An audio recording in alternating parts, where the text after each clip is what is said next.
Kasama po natin ngayong tanghali, walang iba kundi si Lieutenant Colonel Diodelin Blas or Ma'am Lynn. Magandang umaga po sa inyo. Magandang umaga po sa inyo, Ma'am Ninya, Sir Franco. At Good morning, ma'am. magandang umaga rin po sa ating mga taga-subaybay sa inyong programa. Isang karangalan po na maging kabahagi niyo po kami sa inyong programa ngayong umaga po. Ay, ang karangalan rin po namin na makasama kayo dahil grabe ang ginagawa ni Ma'am Oo. Lynn. Siya po ang, sabihin ko lang Go! Battalion Commander ng 11 Military Operations Battalion. Siya rin po ang Civil Military Operations Regiment Commander din. Diyan po sa, syempre, Philippine Army. Kaya, wow, ang galing po ninyo, ma'am. Oh. Thank you po. Kasi, Dapat tahimik si ma'am. oo, usually kasi, di ba, sabi nga nila, it's a man's world, di ba? At saka pag makita mo, partner Nins, yung mga kasama niya, 1, 2, 3, 4, 5, 6 na matitikas to. Oo nga. Tapos si ma'am yung commander. Di ba? Ganun naman talaga yung mga misis, mga Akala ko may girlfriend. dadamputin Kala tayo dito. Kami ang commander. Oo, commander talaga. Kung gusto niyo ng masayang relationship, Happy di ba? wife. Biglang naging ganun. Happy life. Yes, I agree, di ba? Hindi ho ba? Mga misis. But anyway, balik po tayo kay Ma'am Lynn. Alright, well, ma'am, sabi nga nila, di ba, ang serbisyo ng AFP ay hindi lamang nakatuon sa mga combat operations, hindi ho ba? Kundi sa mga humanitarian assistance, disaster response, medical missions, Apo. at relief operations, lalo na sa mga lugar na tinatamaan ng kalamidad. Saka rebuilding, meron din ng army, di ba ma'am? Apo. Yung engineering. Opo, yun sa engineering. O sige po, ikwento niyo po sa amin yung mga prioridad niyo sa ngayon. Bali po sa Civil Military Operations, yung main activity po niya ay Community Support Program. So yung isang layunin nito ay mapatatag natin yung tiwala at ugnayan sa pagitan ng komunidad at ng iba't ibang ahensya ng ating pamahalaan, ganun din po yung ating lokal na pamahalaan upang matukoy natin at matugunan ng agaran yung mga issues or socio-economic issues na kinakaharap ng ating mga kababayan sa komunidad na ang end goal po nito ay hindi siya ma-take advantage or ma-exploit po ng ating ng mga armadong grupo upang sila ay mahikayat na sumali sa grupong iyon. Yun po yung isa sa mga layunin ng ating CMO sa pamamagitan po ng community support programs.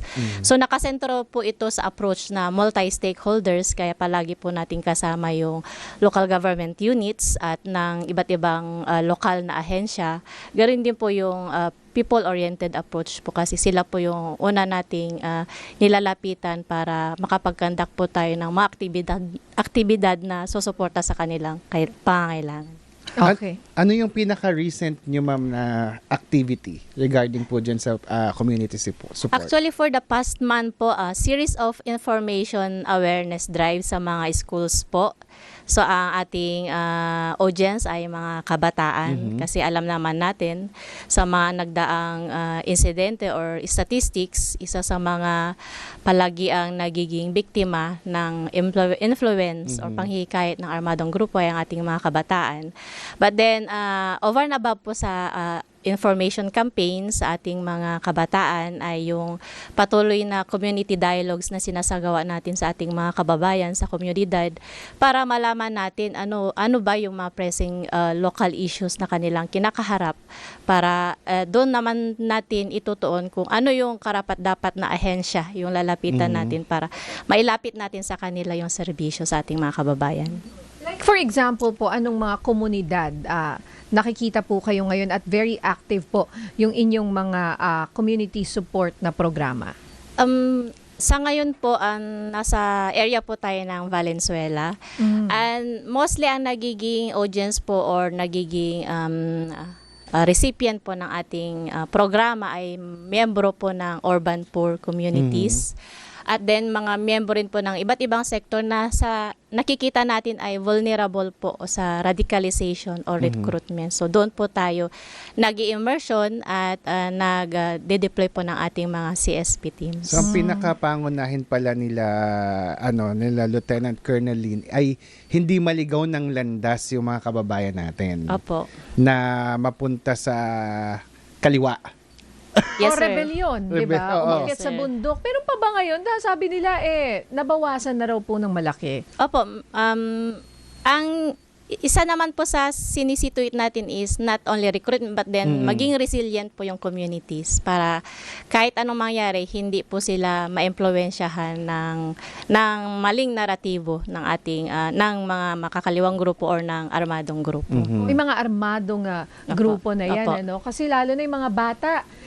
Ano ba ang reason bakit madaling mahikayat yung ating mga kababayan? Yung Yung mga isang kabataan na yan. nakikita natin lalo sa part po ng mga kabataan, yung pagiging idealismo. Yun po kasi yung sinasakyan ng armadong grupo na kaya nga tinitingnan natin ano ba yung mga issue na kanilang kiniklaim para yun yung ma-address natin kasi yun yung ginagamit na legitimate issue ng armadong grupo para hikayatin or impluwensyahan yung ating mga kababayan against the government. Tapos pagdating nila doon, ano ba yung katotohanan, di ba? Pagdating nila at sumama sila sa mga armadong grupo na to. Opo. Kaya nga po sa parte po ng community support program, kabilang po yung aktibidad natin ay malawakang information campaign at peace education sa ating mga kababayan para yung maling naritibo ay mapalitan ko ano yung totoo at tama patungkol sa mga armadong grupo.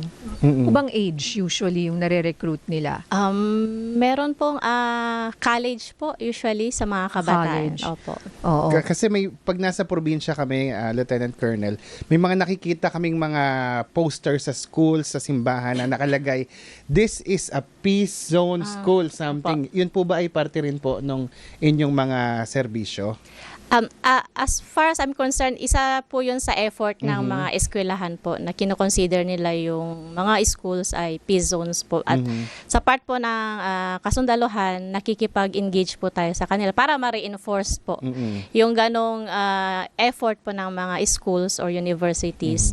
Doon po tayo pumapasok with the consent po ng administration ng schools para makapag-conduct po tayo ng information awareness drive o kaya campaign sa ating mga estudyante.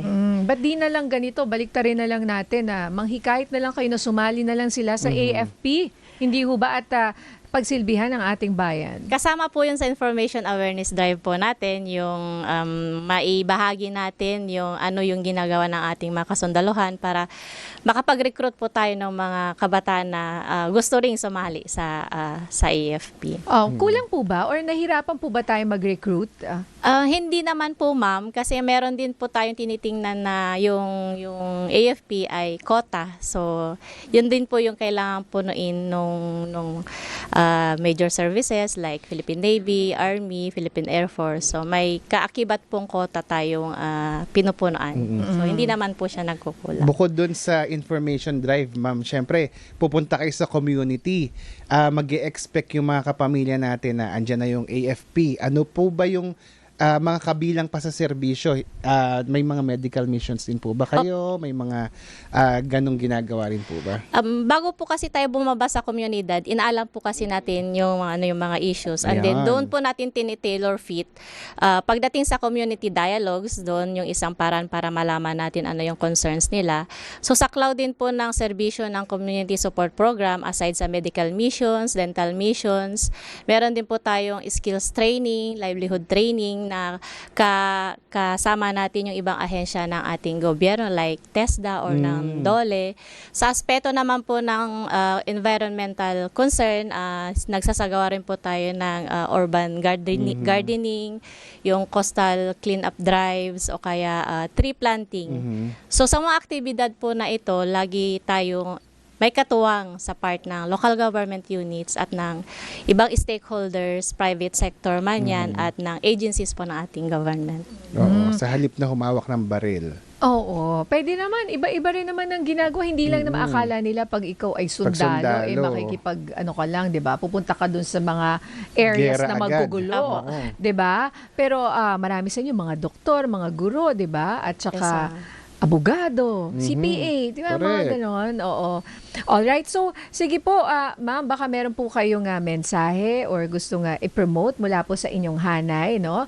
Sa lahat po ng nakikinig at nanonood sa atin ngayon sa DZMM, At Radyo saka, sa Os, ano, sa East Trent. Radyo Patrol sa East Trent. Tsaka Oo. open sila sa partnerships kasi eh. So, Oo. bilang ang DZMM may public service Gusto ko yan, di ba yung mga bloodletting, kasama natin sila. Kapartner lagi ang AFP Oo. ng mga yung mga dugong alay, dugtong buhay natin before. Oo. Yung mga medical missions natin sa iba-ibang probinsya, lagi tayo may coordination sa Armed Forces of the Philippines. Lagi Oo. natin silang katuwang sa pagsaserbisyo. At saka, bukod po sa mga public schools, no, pati sana mga private schools, active rin po kayo. Opo, ma'am. Basta may consent po yung administration po ng school na makapag-conduct po tayo ng service sa kanilang paaralan. Oo, kasi it would be nice to see, di ba? Mga uniformed Correct. women naman, hindi lang mga kalalakihan, lalo na sa mga girls' school. Gusto ko makita ng Oo, anak ko women naka-uniform, power. di ba? Ganyan na, kaya nilang ipagtanggol rin ang ating bayan. O sige po, ma'am. Ma'am sir, una-una sa lahat, nagpapasalamat po tayo sa nagiging kapartner natin sa misyong ito, ang local government unit sa kanilang mainit na pagtanggap sa ating mga kasundalhan sa area. Gayon din po yung private sectors at lokal na ahensya ng ating pamahalaan. Sila ay palagi nating katuwang sa mga aktibidad ng community support programs. Pangalawa po, ang 11 CMO Battalion ay laging bukas ang aming pinto para makipag-partner sa iba't ibang sektor at stakeholders na kapareho o naka-align yung kanilang mission, yung naglalayong ipaigtingin ang ligtas at maunlad na komunidad sa iba't ibang syudad dito sa Metro Manila. Ayan, ang ganda ng message ni Ma'am Lieutenant Colonel Lynn Blas. Maraming salamat po sa inyo, ma'am, sa inyong serbisyo. Mabuhay po kayo sa lahat po dyan, sa mga ranggo po dyan, sa AFP, lalong-lalo na shout out sa mga kababaihan. Kasi Oo. Women's Month Sa sa March, March. yes. po. Ayan, maraming salamat. Thank you, Thank you po, ma'am. ma'am. Thank you po, sir. Colonel Lynn Blas. Yes. Salamat po.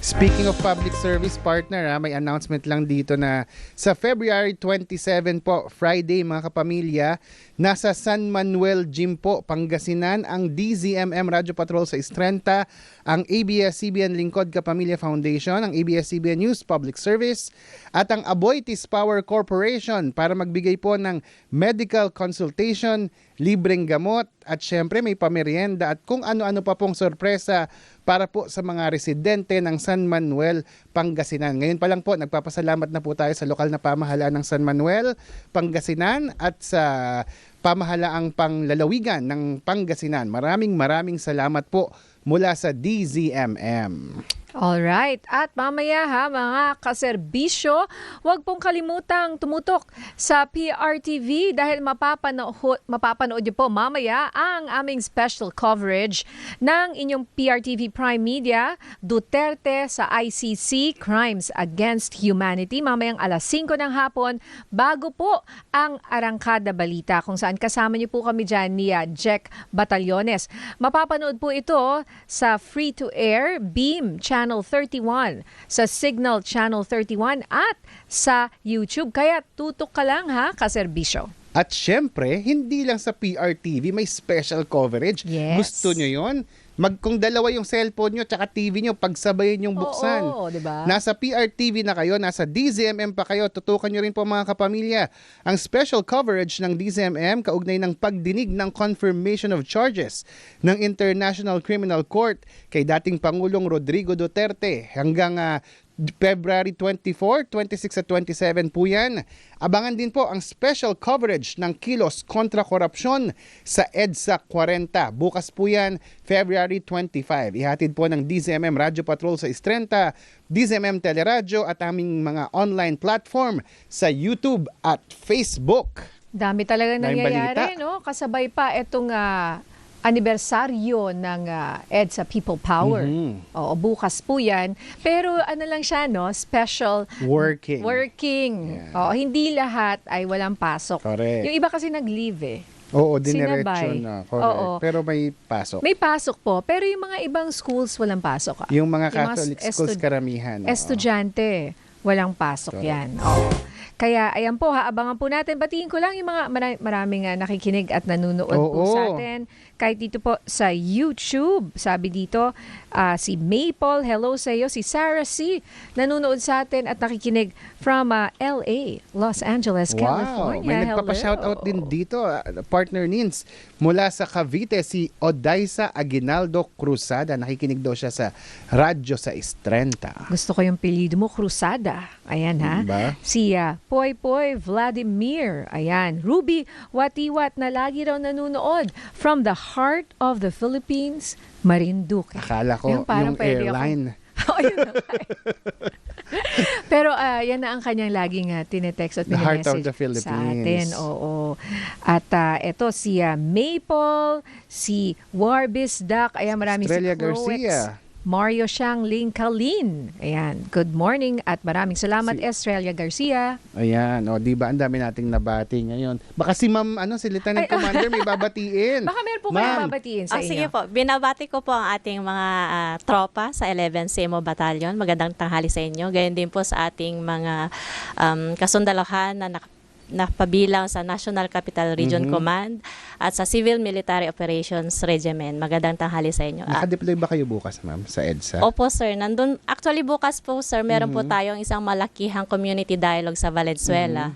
Kasama po natin yung iba't ibang people's organization at saka yung residente doon sa Valenzuela po sa Barangay Ugong po bukas. Ayun. Ayan. O, diba, Naku, di marami talagang nangyayari bukas. Ano po? Naku, maraming salamat at nakadalaw po kayo sa amin dito sa studio, Ma'am, Miss Ma'am Lynn or Lieutenant Colonel Lynn Blas.